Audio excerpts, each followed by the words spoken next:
O Senhor esteja convosco.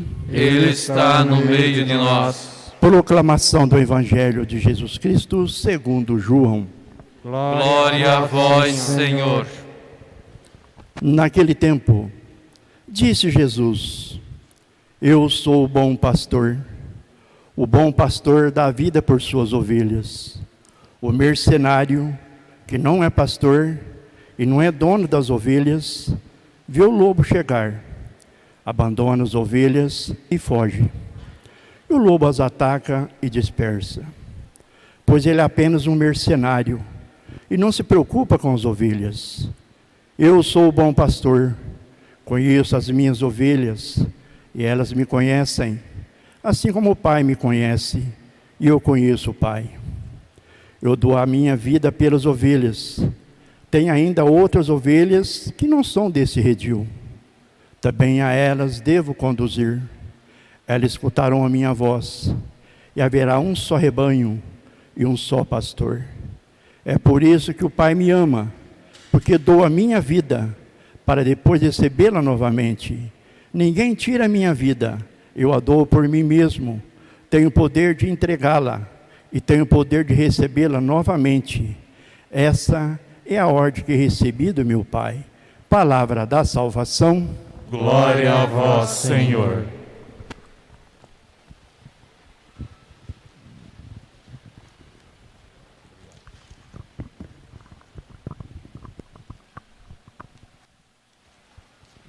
Reverendíssimo Padre Nilci, reverendíssimo Diácono Carlos, queridos irmãos e irmãs presentes nesta Igreja Paroquial de Santa Rita de Cássia, queridos internautas que nos acompanham pela Rede Santa Rita e pela Web Rádio Ativa Comunicações.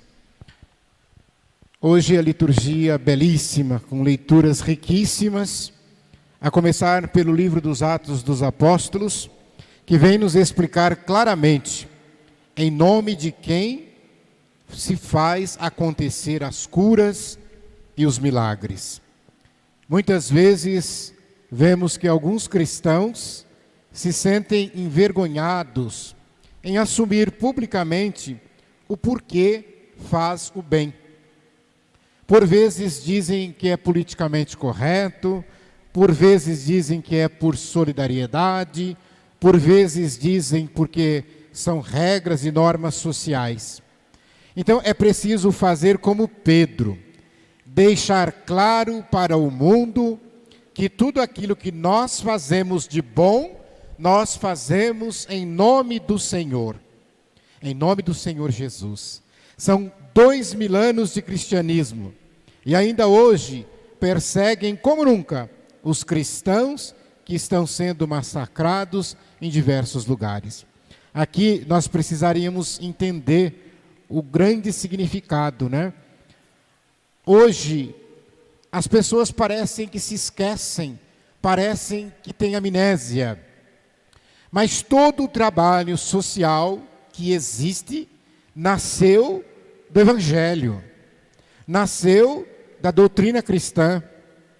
Se nós percorrermos a história, nós vamos verificar os hospitais, as creches, orfanatos e tantas outras obras sociais voltadas para os mais pobres. Fruto do trabalho cristão que se espalhou pelo mundo. É claro que depois foi se desenvolvendo, foi se buscando melhorias, mas aí hoje, quando se fala em serviço social, se usar o nome de Jesus Cristo, nos expulsam, recriminam, brigam conosco, porque não aceitam. Vocês sabem que nós temos a comunidade missionária Divina Misericórdia, e muita gente chega para mim e diz assim: ah, você fundou uma ONG. Não, eu nunca fundei ONG, nunca foi minha pretensão, e aqui o Padre Nilci é testemunha, porque foi a primeira pessoa que eu falei. Não, nós fundamos uma associação religiosa. Se vocês pegarem o cartão de CNPJ da comunidade, lá na Receita Federal, vai estar escrito: atividade principal, religiosa. Atividade secundária, social. A atividade principal é a razão de ser é a razão de existir. A atividade secundária é o acessório. Então, ou seja, nós só executamos o social por causa do religioso. Não teria razão de ser se não fosse esse mandamento de Jesus Cristo, para que olhássemos para os mais necessitados. Depois, na segunda leitura da primeira carta de João, ele nos fala da grande graça de podermos ser chamados filhos de Deus. E nós só somos filhos por causa do grande amor que Ele tem por nós. Então, meus irmãos, nós precisamos viver como filhos de Deus. E isso implica em fazer opções que muitas vezes são contrárias à nossa vontade. Eu me lembro aqui, ainda referindo-me à comunidade, que nunca existe ninguém, mas alguns têm hábito de chamar de pai. E eu lembro que um dia um chegou para mim e disse assim, posso te chamar de pai? Eu lembro que eu respondi para ele, pode, mas eu vou te tratar como filho. Você aceita? Então, quando nós queremos ser chamados de filhos de Deus, nós precisamos entender, então, que Deus vai ser pai. E o pai é aquele que vai velar, é aquele que vai zelar, é aquele que vai cobrar, é aquele que vai puxar a orelha, é aquele que vai dizer não. E o que nós mais temos hoje na sociedade é um povinho que não sabe ouvir não. Só quer ouvir sim, quer fazer tudo sim, pode fazer, sim, pode fazer, sim, pode fazer. Qualquer coisa que me contraria a minha vontade não serve para mim. E aí fica difícil nós dizer que somos filhos e filhas de Deus. O evangelho que nós ouvimos, o bom pastor que dá vida por suas ovelhas. Guardem isso. O bom pastor é aquele que dá vida, que morre por causa de uma só ovelha.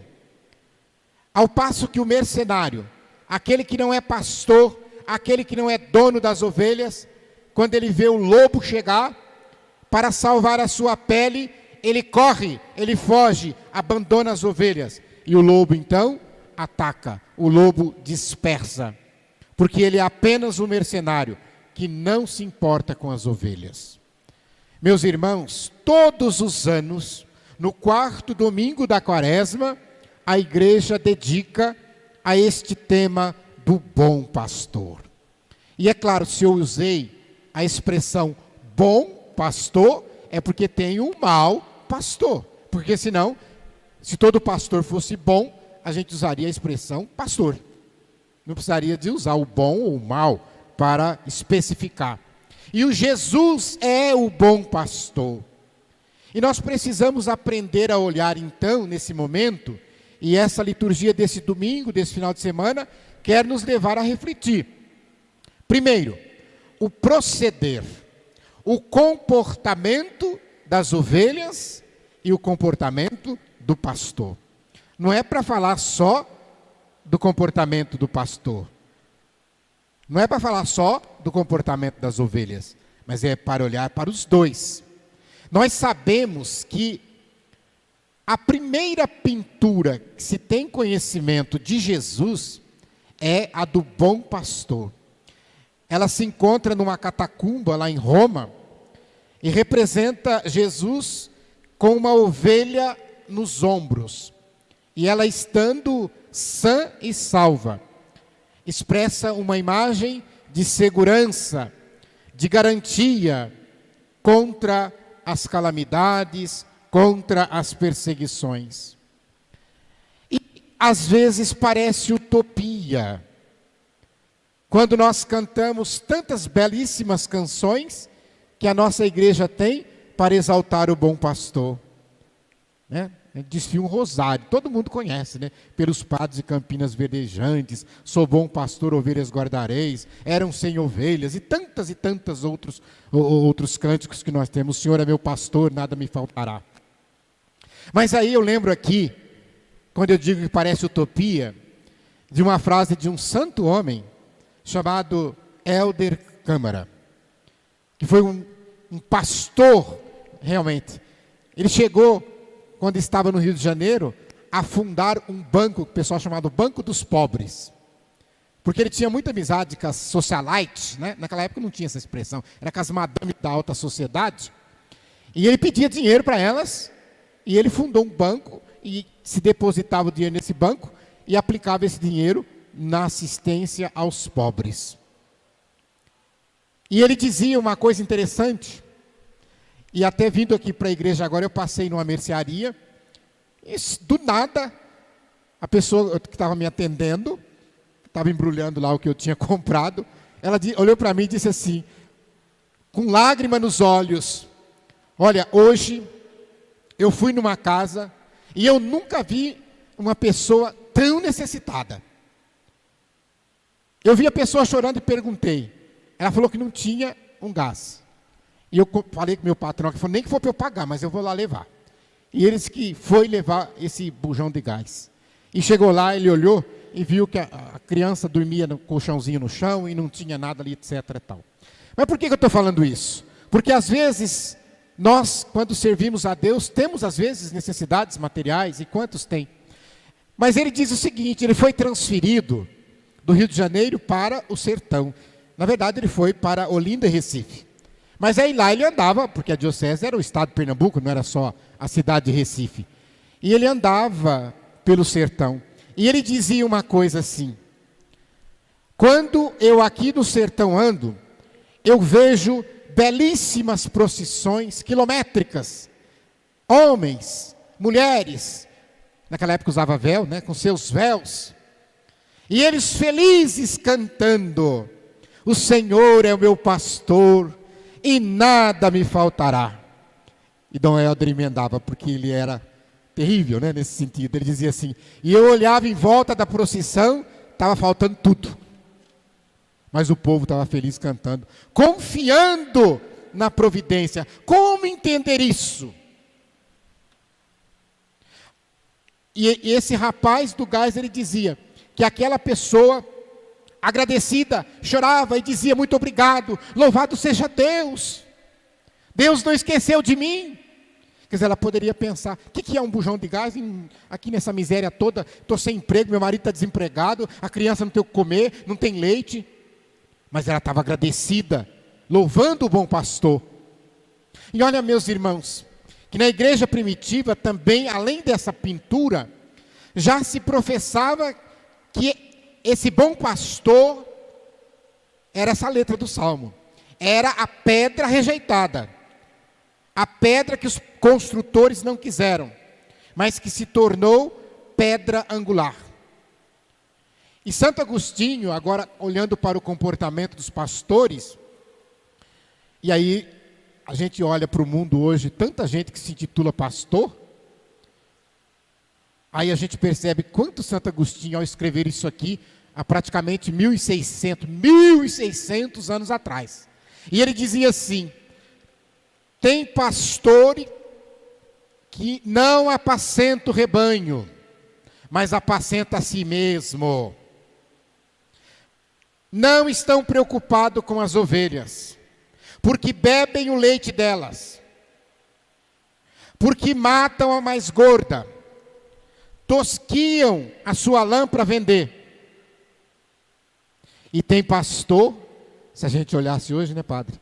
Que só gosta de ovelha gorda, bonita, sarada, saudável. As feias, as machucadas, as pobres, aquelas que dão trabalhos, imagina, essas eu não quero. De preferência, as ovelhas de bolso cheio. Quantos pastores hoje estão atrás de ovelhas com bolso cheio? Esses são os maus pastores que Santo Agostinho está denunciando aqui. Porque a gente fica vendo essa briga de vacina, o bom pastor é aquele que se no rebanho dele tem 300, e chega uma vacina, ele vou tomar a vacina. Não, ele dá para o outro e entra na fila. Cristo, quando a gente diz que ele é o modelo do bom pastor, é porque ele vigia dos perigos, dos ataques do inimigo. Ele não engana as ovelhas, por isso que se diz, e amanhã, segunda, terça, quarta, a gente vai lendo esses evangelhos sobre o bom pastor, não vai falar da porta, o redil, etc. Mas vai dizer muito claramente: as ovelhas conhecem a minha voz e eu conheço as minhas ovelhas. Então ele está dizendo para nós cristãos, Jesus está dizendo para mim, está dizendo para você: eu te conheço, eu sei das tuas necessidades. E você também deve ficar esperto para não confundir a minha voz com a voz do mundo. Não confundir a minha voz com a voz dos maus pastores. Porque os maus pastores, eles se travestem para enganar as ovelhas. Vocês conhecem muito bem aquela pintura de um lobo que pega a pele da ovelha e põe em cima assim, e fica ali no meio, né? Quer dizer, quem olha por cima só vê a ovelha e acha que ele está ali no meio enganando. Então é um lobo. Jesus, como bom pastor, ele fala às claras tudo que tem que falar para nós. E nós, como boas ovelhas, temos que falar também às claras com o nosso pastor. Nós não precisamos de mentiras, nós não precisamos de enganações, nós falamos a verdade. Então eu não preciso prometer mentiras para manter as ovelhas no redil, prometer mundos e fundos, prometer coisas que o Evangelho nunca prometeu, para querer segurar a ovelha. Não, é o Evangelho, é a ação do Espírito Santo, e o bom pastor sabe disso. Nós vemos, meus irmãos, que para não ser como ladrão, salteador, como batizados, nós também, e agora olhando para o rebanho, como ovelhas, porque todos nós somos ovelhas. O padre é ovelha, o bispo é ovelha, porque tem o Papa como pastor, o Papa também é ovelha, porque Jesus é o nosso pastor. Então todos nós ocupamos o lugar de ovelhas. Mas a maioria de nós, além de ovelhas, somos pastores. Porque quando nós falamos pastores, muita gente pensa só no diácono, no padre. Não, você pai de família, você é o pastor do rebanho que Deus confiou a ti, que é composto pela tua esposa e pelos teus filhos. Você, esposa, é a pastora na sua casa, para educar e para cuidar dos seus filhos, para não deixá-los ouvir a voz do lobo, que às vezes quer tomar o teu filho para as drogas, quer tomar o teu filho para tantas coisas ruins e erradas. Então todos nós temos alguém, temos algumas ovelhinhas que Deus coloca para a gente cuidar.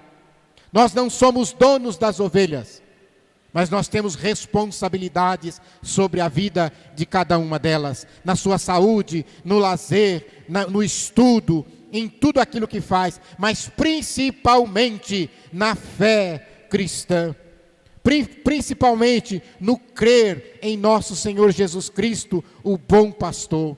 Principalmente para ter olhos para aquelas ovelhas que às vezes estão fétidas, para aquelas ovelhas machucadas, que não conseguem caminhar, que não conseguem se levantar. Não vamos fazer como o mau pastor que vai dizer: eu vou sacrificar esta aqui porque ela está doente mesmo, vai morrer mesmo, então vou sacrificar. Ou usá-la como boi de piranha, como muitos fazem, quando uma ovelha não vai dar lucro, não vai me render nada. Não, Jesus nunca quis teu rendimento.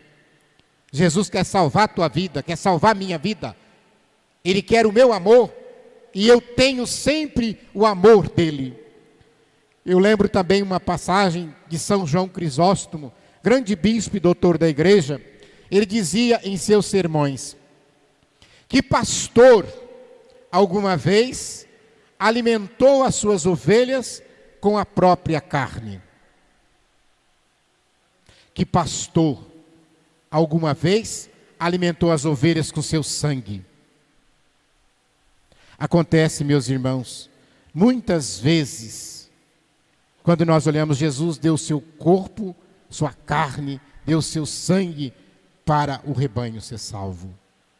Mas nós olhamos também, às vezes acontece que muitas mães confiam os seus filhos às amas. Cristo não faz isso. Ele alimenta do seu próprio corpo. E assim, nós nos tornamos com Cristo um só corpo. E para concluir, lembrando o que o padre dizia no início desta celebração eucarística, nós celebramos também o Dia Mundial de Oração pelas Vocações. Jesus, que é ao mesmo tempo bom pastor, a porta por onde as ovelhas entram e saem. A alegria da vocação que nós devemos rezar. Aqueles que são chamados principalmente à vocação ministerial, ao sacerdócio, ao diacônio, à vida consagrada. Aqueles que são chamados a serem pastores, de maneira a deixar a sua vida para entregá-la ao seu rebanho. Rezemos neste final de semana por todos eles e principalmente para que o Senhor da Messe envie mais vocações. Louvado seja nosso Senhor Jesus Cristo. Para sempre seja louvado.